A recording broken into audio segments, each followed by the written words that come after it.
قرآن مجید میں ہے ان اللہ لا یستحی من الحق، کہ اللہ تعالیٰ حق بات بیان کرنے سے حیا نہیں کرتے۔ حدیث میں بھی بعض ایسے مسائل کو اللہ کے رسول نے بیان کیا ہے صلی اللہ علیہ وسلم نے جو بظاہر حیا کے خلاف ہیں، مگر اس لیے بیان کیا کہ اگر آپ صلی اللہ علیہ وسلم بیان نہ کرتے تو لوگ ان بے شرمی کے کاموں میں مبتلا ہو جاتے۔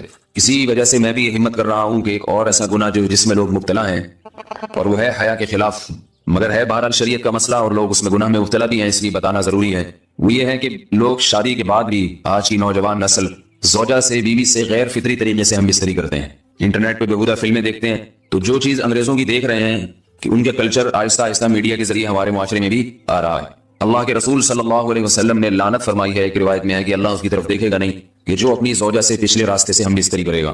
یہ بیماری بھی، یہ گندگی بھی لوگوں میں پھیلتی جا رہی ہے، خاص طور پہ جن کو لڑکوں سے بدفعلی کی عادت پڑ جائے تو وہ زوجہ سے فطری راستے سے ہم بستری نہیں کرتے۔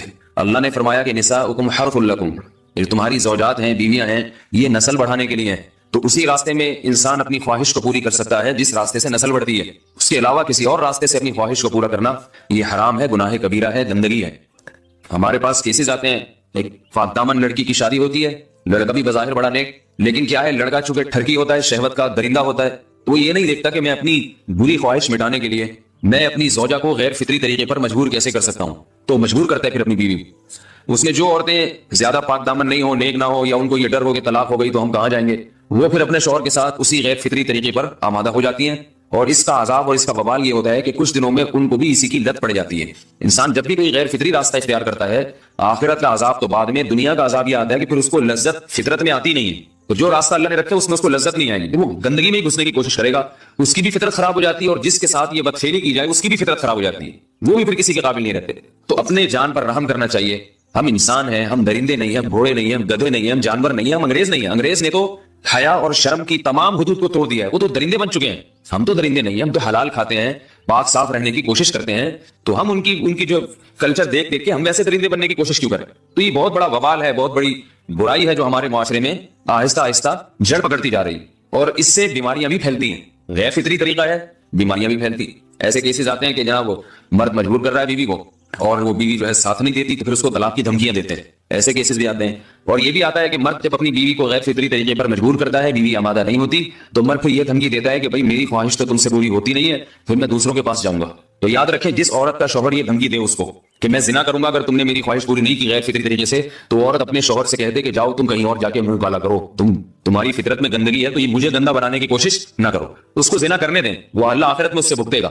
ہر بیماری کا اللہ نے علاج رکھا ہے۔ اللہ کے رسول صلی اللہ علیہ وسلم نے فرمایا، صحیح بخاری کی حدیث، ما انزل اللہ من داء الا انزل له دواء، کوئی بیماری ایسی نہیں ہے جو اللہ نے نازل کی ہو اور اس کے لیے دوا نہ رکھی ہو دنیا میں۔ تو اگر کسی کو ایسی لت پڑ گئی ہے غیر فطری کام کی، تو اس کو چاہیے کہ وہ اپنا علاج کرائے، ڈاکٹر سے بھی رابطہ کرے، اور سب سے بڑا علاج یہ ہے کہ کچھ وقت صبر کرے گا، چھوڑ دے گا کچھ عرصے کے لیے، تو خود بخود آہستہ آہستہ صحیح ہو جائے گا۔ ایک آدمی شراب کا عادی ہے، ایک علاج تو یہ کہ ڈاکٹر سے رابطہ کرے، بہترین علاج کیا، چھوڑ دے۔ کتنے دن تڑپے گا؟ ایک دن، دو دن، تین دن، چار دن، ایک ہفتہ، دو ہفتہ، بہت زیادہ سال ہو جائے گا نا، اس کے بعد خود بہت ٹھیک ہو جائے گا۔ سگریٹ کا عادی ہے، چھوڑ دے گا، تو کتنے لوگ ہم نے دیکھے ہیں دن میں 20 سگریٹ پیتے تھے، چھوڑنے پر آئے تو بالکل ایک دم چھوڑ دی انہوں نے، آہستہ آہستہ کر کے چھوڑ دی، لیکن تکلیف ہوئی مگر عادی ہو گئے۔ تو اب کسی کو یہ لت پڑ گئی ہے غلط کام کی، برائی کی، تو اس کا بہترین علاج یہ ہے کہ وہ اپنے آپ کو بدلنے کی کوشش کرے، ماحول بدلے، اور کچھ وقت صبر کرے گا تو اللہ اس سے یہ عادت چھڑا دے۔ نہیں کی، صبر نہیں کیا اس نے، پھر اسی گندگی میں موت واقع ہوگی، پھر آخرت کا عذاب بہت سخت، نسلیں برباد ہو جاتی ہیں اس عمل سے انسان کی۔ تو بات حیا کے خلاف ہے، مگر یہ کہ ایک بزرگ تھے، وہ بات فرما رہے تھے، تو کسی نے پوچھا کہ حضرت آپ حیا کے خلاف بات کرتے ہیں، تو انہوں نے فرمایا تم بے حیائی کے کام نہیں چھوڑتے، ہم اس چھڑوانے کے لیے بات کریں تو ہم برے ہیں، اور تم کام کرو تو بھی برے نہیں۔ برائی کا کام کرنے میں برا نہیں بنتا، اور برائی کے خلاف بولنے والا برا بن جاتا ہے کہ دیکھو یہ کیسی باتیں کر رہے ہیں۔ تو وہی باتیں ہیں، اس لیے ہیں کہ یہ معاشرے میں یہ برائی پھیلتی چلی جائے گی، اور یہ ہماری اپنا کلچر نہیں ہے، یہ امپورٹ ہو رہا ہے، باہر یہ امپورٹ ہو رہا ہے، یہ وہاں میڈیا کے ذریعے آ رہا ہے۔ تو وہ چیزیں دیکھا نہ کریں اور ان لوگوں سے دور رہا کریں۔ ہمیں تو دین کا داعی ہو کے ان کو ہدایت پر لانا تھا، بجائے ہم ہدایت پہ چل کے دوسروں کو چلانے والے بن کے ان کے راستے پہ ہم نے چلنا شروع کر دیا۔ اللہ تعالیٰ ہمیں اب دیکھیں ان کے ہاں ایڈس کا مرض پھیل گیا ہے۔ آپ بتائیے یہ ایڈس کا مرض ہمارا ہے کیا؟ یہ بیماری ہماری ہے یا ان کی ہے؟ ہمارے یہاں بیماریاں ہیں، کھانسی ہے، نزلہ ہے، ٹھیک ہے نا، بلڈ پریشر ہے، شوگر ہے، یہ بیماریاں ہماری ہیں۔ کوئی اللہ کا شکر ہے گندی بیماری ہمارے یہاں نہیں ہے، جتنی گندگیاں ہیں وہاں سے آ رہی ہیں۔ ایڈس کا مرض وہاں سے امپورٹ ہوا ہے، وہ ایڈس کا مرض اسی بدفعلی کی وجہ سے پیدا ہوتا ہے، اسی سے جراثیم پیدا ہوتے ہیں، اور اتنا خطرناک مرض کے ایسے متعدی ایسے پھیلتا ہے۔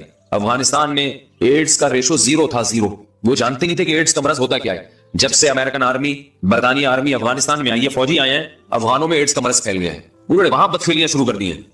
تو وہ تو حالانکہ ان کے لیے زنا کتنا سستا ہے نا ان کے لیے زنا، پھر بھی وہ لڑکوں کی طرف مائل ہوتے ہیں. تو اتنی گندگی، ایسا گندا جب انسان بن جائے پھر اللہ اس کے وجود کو برقرار نہیں رکھتے، اور رکھتے ہیں تو پھر آخرت میں سزا دینے کے لیے اپنے آپ کو ان گندگیوں سے بچانا چاہیے، حلال پہ اکتفا کرنا چاہیے. اللہ تعالیٰ ہمیں حلال پہ قناعت کی توفیق عطا فرمائے اور پاکیزہ لوگوں میں ہمارا شمار فرمائے.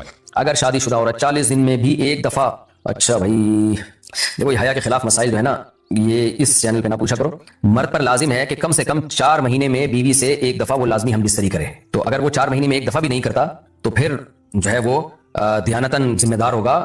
اس بات کا خطرہ ہے کہ وہ گناہ گار ہو، کیونکہ حضرت عمر رضی اللہ تعالیٰ عنہ نے قانون بنایا تھا کہ 4 مہینے سے زیادہ کوئی بیوی سے دور نہ رہے. تو کم سے کم اتنا ہے لازمی. تو اس سے زیادہ بھی اگر کوئی مرد بیوی کے قریب نہیں آ رہا تو پھر وہ ظالم کہلائے گا شریعت کی نظر. حج کے دوران باقی ہر عورت اور ہر مرد کے حالات مختلف ہوتے ہیں. بعض عورتوں میں خواہش زیادہ ہوتی ہے، بعض میں کم ہوتی ہے. یہ نیچرل ہے، اس کا کوئی اس سے تعلق نہیں ہے کہ عورت کوئی بری ہے. بعض عورت میں یہ خواہش نفس بہت زیادہ ہوتی ہے، اس کی ریکوائرمنٹ بہت زیادہ ہوتی ہے، تو لوگ پھر مرد اس بیوی کو برا سمجھنا شروع کر دیتے ہیں، حالانکہ اس کا برائی اور اچھائی سے تعلق نہیں ہے. جیسے مردوں میں صحت کے لحاظ سے اور ان کے جو مینٹل ہیلتھ ہے اس کے لحاظ سے مردوں میں فرق ہوتا ہے، کسی میں خواہش بہت زیادہ ہوتی ہے، کسی میں کم ہوتی ہے. تو اس طرح خواتین میں بھی ہوتی ہے، بہت سی پاک دامن عورتیں ہوتی ہیں لیکن ان میں ڈیزائر بہت زیادہ ہوتی ہے. تو یہ سب کی الگ الگ اللہ نے فطرت بنائی ہے. تو میاں بیوی اس کو ایک دوسرے کو بہتر سمجھ سکتے ہیں کہ کس کی کیا ڈیزائرز ہیں. بہرحال اگر مرد میں عورت کی ڈیزائرز پوری کرنے کی طاقت نہیں ہے، عورت میں بہت زیادہ ڈیزائرز ہیں، مرد میں کم ہے، تو ایسی صورت میں عورت پھر مرد سے طلاق مانگ سکتی ہے کہ بھائی میں سیٹسفائی نہیں ہو پا رہی ہوں اور میری ریکوائرمنٹ زیادہ ہے. تو مرد اگر طلاق دے تو اچھی بات ہے، نہیں دے تو پھر عورت کو چاہیے اسی کے ساتھ گزارا کرے. ہاں اگر 4 مہینے تک بھی مرد بیوی کے پاس نہیں آتا ہے تو پھر مرد پر لازم ہے کہ عورت کے مطالبے پر اس کو وہ چھوڑ دے، کیونکہ پھر تو جوان عورت کو بہرحال گناہ کا خطرہ ہے. جسمانی تعلق نہ رہنے سے نکاح پر اثر. لاہور سے نے پوچھا اگر میاں بیوی کا آپس میں کوئی جسمانی تعلق نہ ہو تو کیا نکاح پہ کوئی فرق پڑے گا؟ نہیں، اس سے کوئی فرق نہیں پڑتا. جب تک شوہر طلاق نہیں دے گا نکاح ختم نہیں ہوگا. یا اگر شوہر جان بوجھ کر بیوی کا حق ادا نہیں کرتا اور 4 مہینے سے زیادہ اس سے ریلیشن قائم نہیں کرتا اور بیوی بھی جوان ہے، اس کو گناہ کا خطرہ ہے، تو پھر وہ عدالت میں کیس کر سکتی ہے اور پھر اس کا ایک پروسیس ہے کس طرح سے نکاح ختم ہوگا، تو اس پروسیس کو فالو کر سکتی ہے وہ. تو خلاصہ یہ ہے کہ شوہر گناہگار تو ہوگا کہ اس میں طاقت بھی ہے اور بیوی بھی جوان ہے، تو کیوں اس کا حق ادا نہیں کر رہا، لیکن نکاح خود بخود ختم نہیں ہو جاتا. بیوی بچوں سے کتنا عرصہ دور رہ سکتے ہیں؟ بندہ کام کی وجہ سے 2 سال ملک سے باہر رہتا ہے، کوشش کے باوجود چھٹی نہیں ملتی، کیا اتنی دیر بیوی بچوں سے دور رہنا جائز ہے؟ نامعلوم. بھائی دیکھیں، ایک تو ہے حضرت عمر رضی اللہ تعالیٰ عنہ کا مشہور واقعہ ہے کہ آپ نے کچھ خواتین سے پوچھا تھا کہ عورت کتنا صبر کر سکتی ہے مرد کے بغیر، تو بعض صحابیات نے بتایا کہ 4 مہینے. تو حضرت عمر نے قانون بنایا کہ جو مجاہدین محاذ جنگ پہ لڑ رہے ہیں 4 مہینے سے زیادہ دور اپنی بیویوں سے نہیں رہ سکتے. تو اس اصول کا تقاضا یہ ہے کہ وہ زمانہ بھی پاک دامنی کا زمانہ تھا، نیک لوگ تھے، تو اصول یہی ہے کہ 4 مہینے انتہا ہے عورت کے صبر کی. تو ایک نارمل عورت کے لیے اس سے زیادہ صبر کرنا مشکل ہوتا ہے، تو اس لیے بہتر یہی ہے، قانون یہی ہے کہ 4 مہینے سے زیادہ دور نہیں رہنا چاہیے. اور قرآن نے بھی یہ حکم دیا ہے کہ اگر کوئی قسم اٹھا لے کہ بیوی کے پاس نہیں جائے گا، قسم اٹھا لے، ایسے ہی نہیں بلکہ قسم اٹھا کے، تو پھر 4 مہینے میں طلاق واقع ہو جاتی ہے. بعض فقہاء کے نزدیک عورت کو طلاق کا اختیار ہو جاتا ہے عدالت کے ذریعے، بعض کے نزدیک ہو جاتی ہے طلاق. تو اس سے بھی پتہ چلتا ہے، قرآن سے بھی اشارہ ملتا ہے کہ 4 مہینے جو ہے یہ ایک انتہائی مدت ہے ایک نارمل عورت کے لیے. تو اس زمانے میں تو اس کی اہمیت اور زیادہ بڑھ گئی ہے. وجہ اس کی ہے کہ بے حیائی، موبائل، انٹرنیٹ پر بیہودہ چیزیں، یہ سب چیزیں انسان کی شہوت کو بڑھاتی ہیں، مرد کی بھی اور عورت کی بھی. تو اس لیے بھائی میں تو آپ کو مشورہ نہیں دے سکتا کہ آپ 2 سال بیوی سے دور رہیں. میں بدگمان نہیں ہو رہا، بہت سے لوگ 4 سال دور رہتے ہیں، ان کی بیویاں بھی پاک دامنی کے ساتھ زندگی گزارتی ہیں، خود بھی بڑے نیک شریف بن کے زندگی گزارتے ہیں. بہت سے ایسے لوگ الحمدللہ ہمارے معاشرے میں ہیں، لیکن بہرحال اس کلچر کو، اس رواج کو فروغ نہیں دیا جا سکتا، اس کو اپریشیٹ نہیں کیا جا سکتا شریعت کے لحاظ سے بھی، عقل کے لحاظ سے بھی. 2 سال تک مرد کے لیے صبر کرنا کتنا مشکل کام ہے. وہ کھا بھی رہا ہے انڈے پراٹھے اور جناب کھانا پینا اسی اسٹائل میں چل رہا ہے، یا تو روزے رکھ کے اپنے آپ کو آگاہ کر دیا اس نے. تو سوال عورت کے ساتھ مرد کا بھی تو ہے نا. مرد نے تو قوت اور شہوت اللہ نے اور بھی زیادہ رکھی ہے، تو وہ کیسے صبر کرے گا؟ مرد کی جو قوت برداشت ہے وہ فقہاء نے اور اطباء نے بیان کی 1 مہینہ ہے. تو 2 سال تک بیوی سے دور ہیں. میں پھر بھی بتا دوں، میں بدگمان نہیں ہو رہا کہ جو دور ہیں آپ ان کے بارے میں برا سوچنا شروع کر دیں، لیکن بہرحال یہ اپنے آپ کو فتنوں میں ڈالنے کے مترادف ہے. اس لیے ایسی جاب نہ کریں. 2 سال تک بیوی سے دور ہیں، یا تو بیوی کو ساتھ لے کر جائیں یا بیوی کے ساتھ ہی رہیں، کہیں ادھر ہی کم پیسوں میں انسان گزارا کر لے بیوی بچوں کے ساتھ.